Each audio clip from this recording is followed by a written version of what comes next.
Journal entries of internal reconstruction.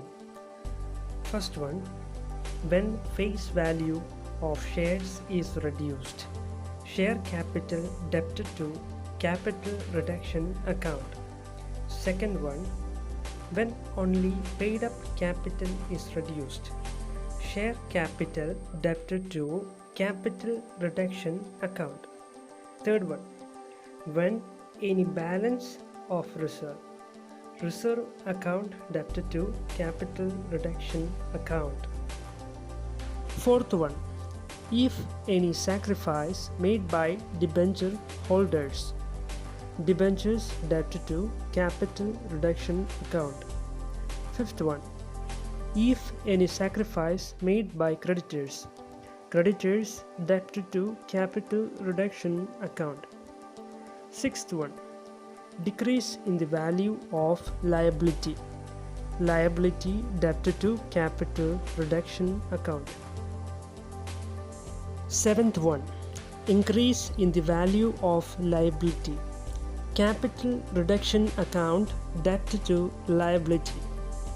Eighth one, for writing off the accumulated loss fictitious asset, capital reduction account debted to goodwill, to profit and loss account, to preliminary expense, to discount on shares and debentures, to fixed assets, to new liability, to capital reserve.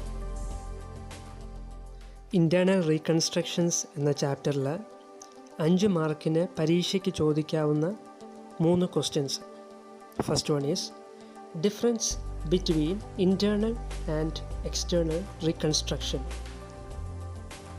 In external reconstruction, an existing company is liquidated. In internal reconstruction, no company is liquidated.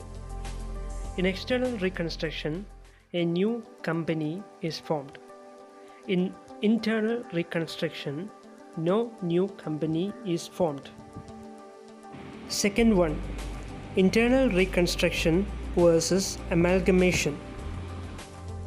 In amalgamation, at least 2 companies are liquidated. In internal reconstruction, no company is liquidated. In amalgamation, a new company is formed to take over business of amalgamating companies. In internal reconstruction, no new company is formed. Third one, internal reconstruction versus absorption. In absorption, one company is liquidated. In internal reconstruction, there is no liquidation. Absorption is a case of combination. Internal reconstruction is a case of alteration and reduction of capital.